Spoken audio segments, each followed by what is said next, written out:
Hello and good morning, everyone. Welcome back. We're in week 5. Make sure you fold your paper for the week for Bell Week. And here are the two questions. What is an outstanding check? Well, each month you get something called a bank statement, which the bank mails to you.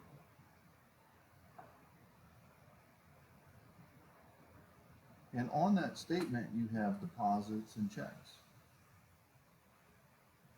In your check register, which is something you write every time you write a check, this is your log right here. And so what you do is you match them up. Here's the bank statement, you match it. Here's the bank statement, you match it. Here's the bank statement, you match it. Here's the bank statement, you match it. So all of these transactions are now on your check register, except for this one. That would be an outstanding check, which means you still have to deduct it from your ending amount according to the bank. So, how do you reconcile a bank statement? You take the ending balance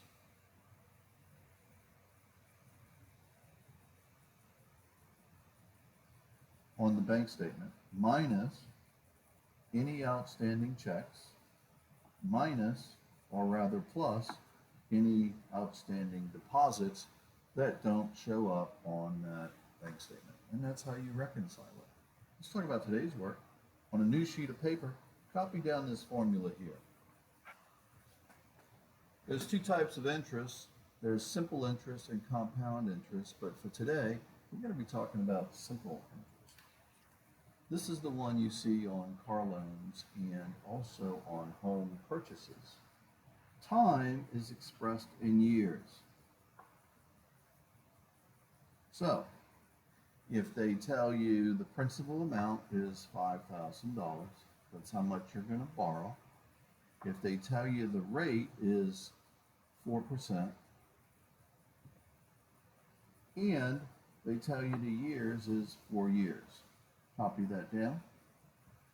To find the interest, you would multiply the principal, the amount you borrow, times the rate. You have to change that to a decimal. So if it's a percent, you got to move it 2 places this way. So your decimal's here. So it's going to be 0.04. And the time is 4 years, so you just multiply by 4. So you take 5,000. Make sure you have a calculator, times 0.04 times 4 years. So your interest amount at the end of 5 years will be $800. So when it's all said and done, you will have paid the bank the $5,000 that you borrowed, plus the money that they charge you to borrow that money. So it will cost you $5,800. Now, if you had cash, it would only cost you $5,000. And there it is.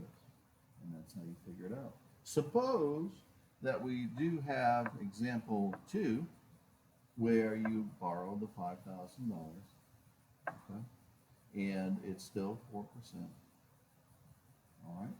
But let's say instead of 4 years, let's say you only need it for 7 months. Okay? So it's still going to be interest equals principal times rate times time. So it's going to be 5,000 times 0.04. But in this case, there are 12 months in a year, so you got to do 7 divided by 12. So you're going to multiply all of this and then divide by 12. And that's how you do it. So let's do it together. Get your calculator. Let's try it. So take 5,000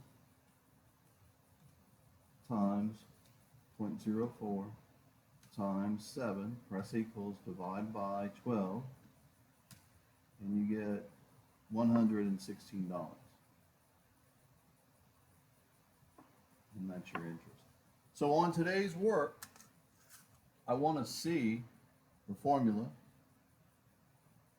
I want to see the setup, and then I want to see the answer.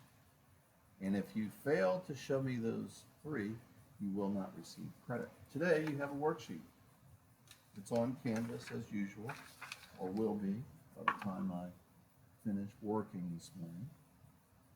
I want you to circle whatever period.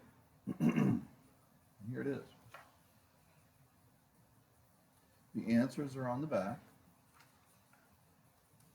Again, if you don't show me the work, you will not receive credit. I want some good work on this. All right, let's turn our attention now to 7th period. Okay, so what we're going to do here in 7th period, this is week 5. We're going to find the least common denominator because we're subtracting. So we're going to factor out a 2. And this one's already factored. So you have 1x plus 2 and 1x plus 2, and the greatest is 1. You have a 2 and no 2's, so the greatest is 1. That's your least common denominator. We're missing, on this one, we're not missing anything. We have both of these, so leave that 3 alone. This one, you're missing a 2, so you have to multiply by 2. When you do, you get 3 minus 2x all over your least common denominator.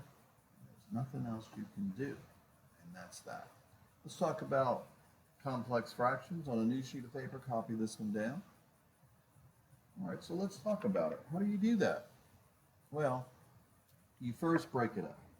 So you say x over 2 minus 1 divided by x minus 2. Okay? See it? It's all divided by that. Then what you're going to do is find your least common denominator. You're going to multiply by 2, so you're going to get x minus 2 over 2. And then this, you're going to flip the second fraction and put times 1 over x minus 2. These cancel. You multiply straight across. 1 times 1 is 1. 2 times 1 is 2. And you're done. And that's how you do a complex fraction. Let's try one more. On a new sheet of paper, copy this one down. First thing you do, again, is rewrite it. So 2 over x minus 3 over 1 divided by 1 minus 1 over x minus 1. Well, here, your least common denominator is x. So you're going to get 2 minus x over x. And then this one, your least common denominator is x minus 1. So you got to multiply by x minus 1. So here you're going to get x minus 1 all over x minus 1, which is your least common denominator. You're going to go ahead and combine this, but you got to flip it. So it becomes x minus 1 over x minus 2. And then here, this you're going to leave the same. So, but what I want you to know, let me think about this a minute, is you see how this is a negative x? Go ahead and change these signs by taking out a negative. So you're going to take out a negative, and you're going to be left with x minus 2 over x. And then what happens is the x minus 2's cancel. So your final answer, when you distribute that negative, it's going to be negative x plus 1 over x. You cannot reduce these x's because you can't break up a plus and minus. That's your answer. Here's your work for today. If you get stuck, ask for help. Have a good morning.